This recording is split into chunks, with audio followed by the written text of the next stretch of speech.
పరిగెట్టించి పనిచేయడం ద్వారా మరి ఆ రోజు ఏదైతే పర్టికులర్గా మరి యొక్క హెడ్ వర్క్స్కి సంబంధించి ముఖ్యంగా డయాఫ్రమ్ వాళ్ళు 100% కూడా ఆ రోజు కంప్లీట్ చేయడం జరిగింది. అదేవిధంగా upper coffer dam, lower coffer dam, spillway ఇట్లా పనులన్నీ పూర్తి చేసినటువంటి పరిస్థితుల్లో 2016లో ఉన్నటువంటి 5,654 మరి ఇంకా బ్యాలెన్స్ మరి కొంత మొత్తమే 1,500 బ్యాలెన్స్ ఉన్నప్పటికీ కూడా మరి 2019లో ప్రభుత్వం మారిన తర్వాత మరి దాన్ని ఎన్హాన్స్మెంట్ చేసుకుంటూ మరి ఆ రోజు రివర్స్ టెండరింగ్ అని చెప్పి ఆ రోజు టెండర్ని మరి ఉన్న ఏజెన్సీని రద్దు చేసి ఏకపక్షంగా మళ్ళీ రివర్స్ టెండరింగ్కి వెళ్ళినటువంటి పరిస్థితి అధ్యక్ష. అందులో కూడా చాలా క్లియర్గా ఆ రోజు మరి అసెంబ్లీలో కూడా చెప్పడం జరిగింది. ఆ రోజు రివర్స్ టెండరింగ్ ద్వారా మేము దగ్గర 628 కోట్ల రూపాయలు సేవ్ చేశామని చెప్పారు. కానీ వాస్తవంగా చూసినట్లయితే మరి ఒక పక్క సేవ్ చేసినట్టు ప్రజలకి చూపిస్తూ మరొక పక్క దగ్గర మళ్ళీ అంచనా వ్యయాన్ని 11,704 కోట్లకి పెంచడంతో పాటుగా మళ్ళీ టెండర్స్లోనూ కూడా డిజైన్స్ మారినాయి అని చెప్పి క్వాంటిటీ వేరియేషన్స్ వచ్చినాయి అని చెప్పి ఏదైతే ఆ యొక్క రివర్స్ టెండర్స్లో ఉన్నటువంటి అంశాలని మళ్ళీ విడదీసి మళ్ళీ వాటికి వేరే డిజైన్స్ కూడా చేర్చి అదనంగా మళ్ళీ టెండర్స్ని పిలవడం జరిగింది అధ్యక్ష. ఆ రకంగా చూస్తే రివర్స్ టెండరింగ్లో అంటే ఆ రోజు మొదట ఏదైతే ట్రాన్స్ఫర్ అయి ఉందో అది -14%కి వాళ్ళు టెండర్స్ని కోట్ చేయడం జరిగింది. తర్వాత వచ్చినటువంటి రివర్స్ టెండరింగ్లో వీళ్ళు -12.6కి మెగా కోట్ చేయడం జరిగింది. ఆ రకంగా టోటల్గా చూస్తే ఫస్ట్ సెకండ్ చూస్తే -26.6 వాళ్ళు మరి తక్కువ కోట్ చేయడం జరిగింది. దీన్ని సేవింగ్ అని చూపించారు ఆ రోజు ప్రభుత్వం. కానీ వెంటనే ఆ యొక్క టెండర్స్లో ఉన్నటువంటి వాటిని అన్నింటినీ కూడా మళ్ళీ డిజైన్ చేంజింగ్ అని చెప్పి మళ్ళీ సెపరేట్గా మళ్ళీ అదనపు వర్కులు కూడా చేర్చి మళ్ళీ 3,500 కోట్లు మళ్ళీ సెపరేట్గా టెండర్స్ని పిలవడం ద్వారా దాంట్లో కేవలం -1% మాత్రమే టెండర్స్కి వెళ్ళడం జరిగింది.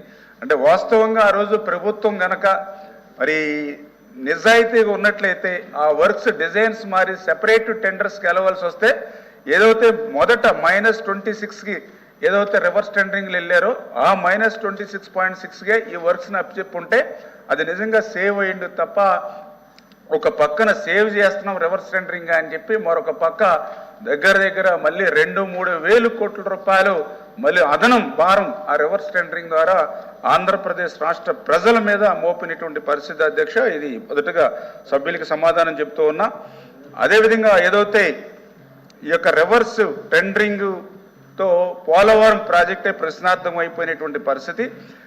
అదేవిధంగా రెండవది ఏంటంటే ఈ నిధులు మళ్లింపు కూడా అంటే ఏదైతే పోలవరం లాంటి అత్యంత ప్రాధాన్యత కలిగినటువంటి ప్రాజెక్టులో కూడా మరి గత ప్రభుత్వం ఏదైతే ఈ నిధులను కూడా మళ్లించడం అంటే చాలా దురదృష్టకరం. ఎందుకంటే ఆ రోజు మనం చూస్తే 2014, 2019లో ఆ రోజు కేంద్రం ఇచ్చేటువంటి సాయం ఏదైతే పోలవరంకు ఉందో దాన్ని కంటే ముందుగానే రాష్ట్ర ప్రభుత్వమే స్టేట్ బడ్జెట్ నుంచి కూడా పెట్టి ఎందుకంటే పోలవరం పనులు త్వరితగతంగా పూర్తవ్వాలనేటువంటి ఆలోచనతో 14-19లో ఆ రోజు మరి తెలుగుదేశం ప్రభుత్వం 11,762 కోట్లు ఆ రోజు ఖర్చు పెడితే ఆ యొక్క 5 సంవత్సరాల కేంద్రం నుండి విడుదలైనటువంటి మొత్తం 6,764 కోట్లు మాత్రమే. అంటే స్టేట్ బడ్జెట్ నుంచే మనం ముందు అమౌంట్ను మనం ఖర్చు పెట్టినటువంటి పరిస్థితి ఆ రోజు తెలుగుదేశం ప్రభుత్వంలో. మరి తర్వాత ఏదైతే 2019, 2024 వైఎస్ఆర్సీపీ మరి ప్రభుత్వ హయాంలో చూస్తే వీళ్ళు ఖర్చు పెట్టింది కేవలం 4,167 కోట్లు మాత్రమే. అంటే ఆ రోజు 5 ఇయర్స్లో మేము 11,762 కోట్లు ఖర్చు పెడితే లాస్ట్ గవర్నమెంట్ 4,167 కోట్లు మాత్రమే ఖర్చు పెట్టింది. 4,167 కోట్లు ఆ రోజు వైసీపీ గవర్నమెంట్ ఖర్చు పెడితే వీళ్ళకి కేంద్రం నుంచి వచ్చినటువంటి విడుదలైన మొత్తం చూస్తే 8,382 కోట్లు. అంటే 14-19లో తెలుగుదేశం ప్రభుత్వం చేసినటువంటి పనులకు సంబంధించినటువంటి డబ్బులు కూడా నెక్స్ట్ గవర్నమెంట్ 19-24 వీళ్ళకి రావడం జరిగింది. ఇట్లా కేంద్రం నుంచి అంటే ఖర్చు పెట్టినటువంటి దానికంటే కూడా అదనంగా కేంద్రం నుంచి పాత రీఎంబర్స్మెంట్ వచ్చినప్పటికీ ఆ అమౌంట్ని పోలవరంలో కూడా ఖర్చు పెట్టకుండా మళ్ళీ అట్లా 3,385 కోట్లు మళ్ళీ డైవర్ట్ చేసేసినటువంటి పరిస్థితి దుస్థితి అధ్యక్ష. అంటే అత్యున్నతమైనటువంటి ఏదైతే ఆంధ్రప్రదేశ్ రాష్ట్రాన్ని భవిష్యత్తులో ఒక కరువు రహిత రాష్ట్రంగా మార్చేటువంటి ప్రాజెక్టు పోలవరం ప్రాజెక్టు ఆ తెలుగు జాతి కళ పోలవరం ప్రాజెక్టు. అటువంటి పోలవరం ప్రాజెక్టు తన సొంత డబ్బులు స్టేట్ గవర్నమెంట్ నుంచి అవసరంలా, పాత గవర్నమెంట్ ఖర్చు పెట్టిన డబ్బులు కేంద్రం రియంబర్స్మెంట్కి తీస్తే దాన్ని కూడా పోలవరంలో ఖర్చు పెట్టకుండా దాన్ని కూడా నిధులు మళ్లింపుకు తీసుకెళ్ళడం అనేది చాలా చాలా దురదృష్టకరమైన అధ్యక్ష. అదేవిధంగా అనురాధ గారు కూడా ఒక సప్లిమెంటరీ క్వశ్చన్ కూడా అడిగారు. ఏదైతే 14-19లో ఏ రకంగా ఎంతవరకు పనులైనవి, 19-24లో ఏదైతే పనులు జరిగినాయని చెప్పడం జరిగింది. 14-19లో అయితే అది రికార్డ్ ప్రకారం 72% ఆ రోజు మనం పనులు పూర్తవడం జరిగింది. ఏదైతే 19-24లో మరి కేవలం 2% మాత్రమే పనులైనట్టుగా పురోగతి చూపిస్తున్నప్పటికీ వాస్తవంగా చూసినట్లయితే ఇంకా 20-30% పనులు వెనక్కిపోయినట్టుగా తిరుగుగమనంలో ఉన్నట్టుగా అర్థమవుతున్నటువంటి పరిస్థితి.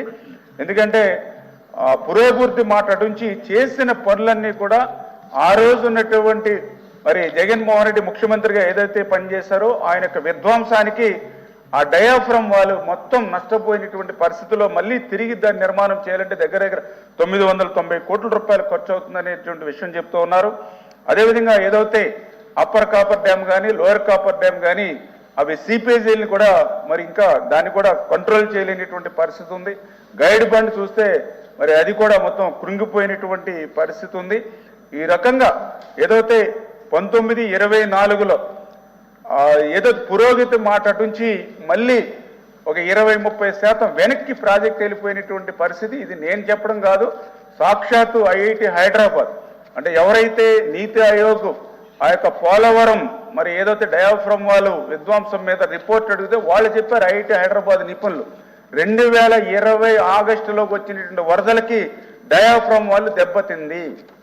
2019లో అధికారంలోకి వచ్చినటువంటి ప్రభుత్వం అక్కడ ఉన్నటువంటి ఏజెన్సీలు ఏకపక్షంగా రద్దు చేసి ఒక పక్కన పీపీఏ సెక్రటరీ సైతం లేఖ రాసి ఏజెన్సీలు మార్చవద్దు, ఒక వర్క్కి 2 ఏజెన్సీలు పనిచేస్తే రేపొద్దున ఆ వర్క్లో నాణ్యత వస్తే ఏ ఏజెన్సీ బాధ్యత వహిస్తుంది అని చేత దయవుంచి హంబుల్ రిక్వెస్ట్ ఏజెన్సీలు కంటిన్యూ చేయడని పీపీఏ వాళ్ళు లేఖ రాసినా లెక్క పెట్టకుండా ఏదైతే మరి ఈ యొక్క మార్చడంతో పాటు అక్కడ ఉన్నటువంటి అధికారులను కూడా అనుభూతుల అధికారులను కూడా మార్చడం వల్ల అంటే ఎటువంటి అధికారులు లేక ఏజెన్సీలు లేకపోవడంతో 13 నెలలు అక్కడ గాలిలో ఉండడం వల్ల ఆ యొక్క పోలవరం సంబంధించి డయాఫ్రామ్ నష్టపోయిందని డైరెక్ట్గా ఐఐటి హైదరాబాదు నిపుణులే చెప్పినటువంటి పరిస్థితి అధ్యక్ష. మరి ఇటువంటి స్థితిలో మళ్ళీ ఏదైతే కేంద్రం ఇచ్చినటువంటి సహకారంతో, ఎందుకంటే నిన్న కూడా శుభ పరిణామం ఏదైతే బడ్జెట్లో ఆంధ్రప్రదేశ్ రాష్ట్రం కోసం ప్రత్యేకంగా మరి మాట్లాడుతూ అందులో పోలవరం ప్రాజెక్టుకి సంపూర్ణ సహకారం కేంద్రం నుంచి ఉంటుంది, పోలవరం ప్రాజెక్టుని పూర్తి చేసే బాధ్యత మేము కేంద్రం తీసుకుంటామని ఏదైతే నిన్న బడ్జెట్లో చెప్పారో మరి నిజంగా అది చంద్రబాబు నాయుడు గారి కృషి కూడా.